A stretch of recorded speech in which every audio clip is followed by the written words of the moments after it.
Hello Aries! Welcome dito sa aking channel, Kapalaran 888 Aries. Alamin natin kung anong messages, past, present, future messages para sa lahat ng Aries.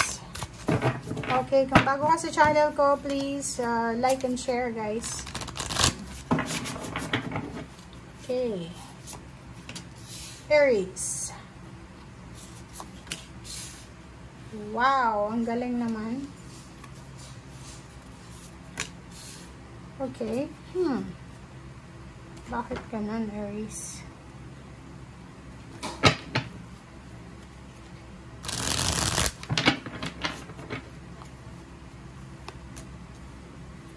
Wow. Ang ganda ng baraha mo. Sobrang ganda.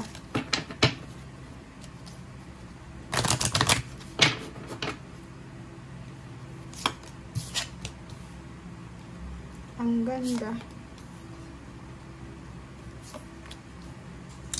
Okay guys, etong 35 na to, it's yung mga plano mo tong hindi mo itinuloy. Ang dami-dami mo Aries na plano, ang dami mong mga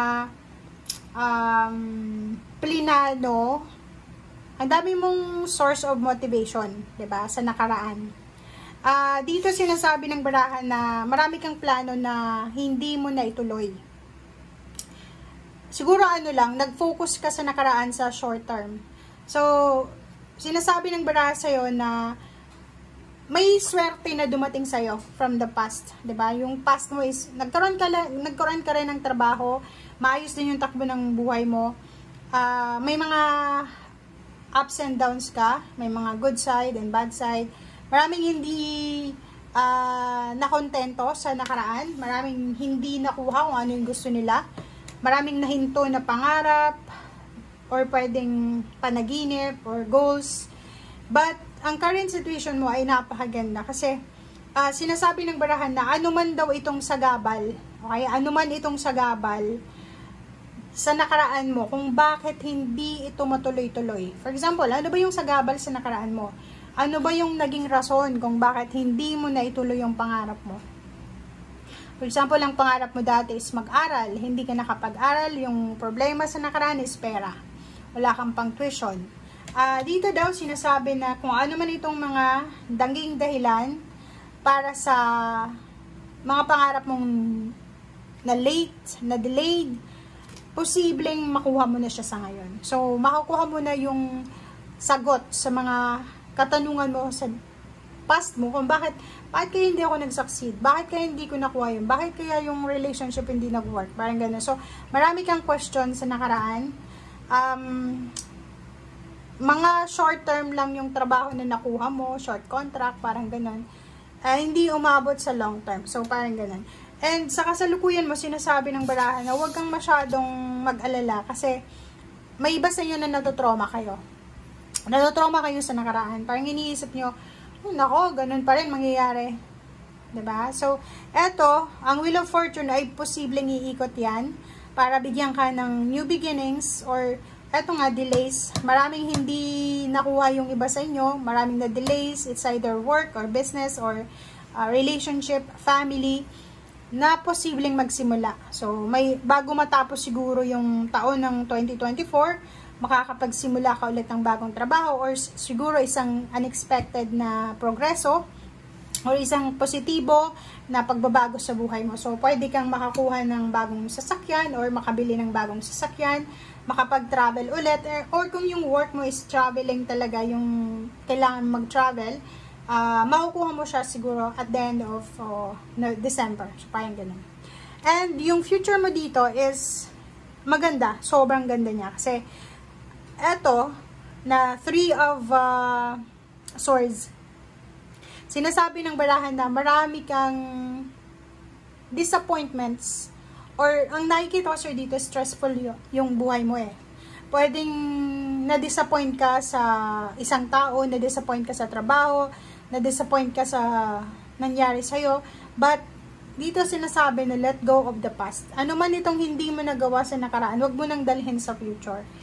Eto, delays, di ba? Maraming delays, maraming setbacks, struggles, or mga kumukontra sa'yo sa nakaraan. So, syempre malungkot ka. dito sinasabi, let go mo daw yung past mo and mag-focus ka sa personal growth mo. Okay? And sa future mo, posibleng magkaroon ka ng healing sa mga misunderstanding and makakatulong ka doon sa mga taong nangangailangan. Okay?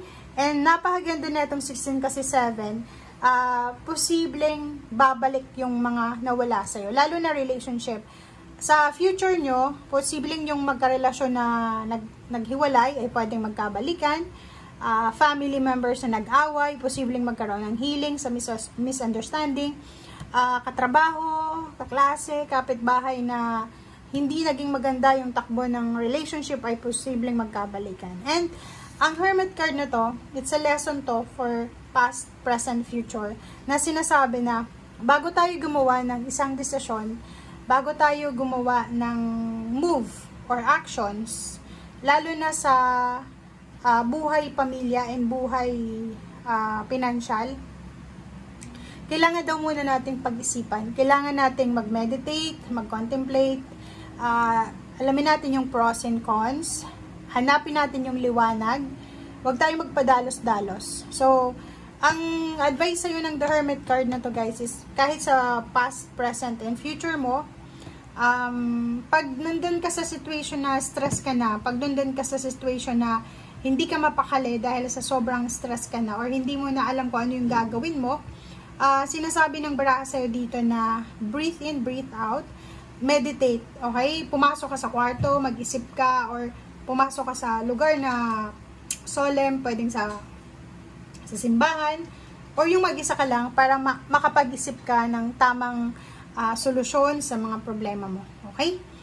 And nakikita ko sure dito, may mga grudges yung iba sa past nyo, parang dahil sa mga pinagdaanan nyo sa financial, or lalo na sa relationship, marami kayong mga kinikimkim na galit.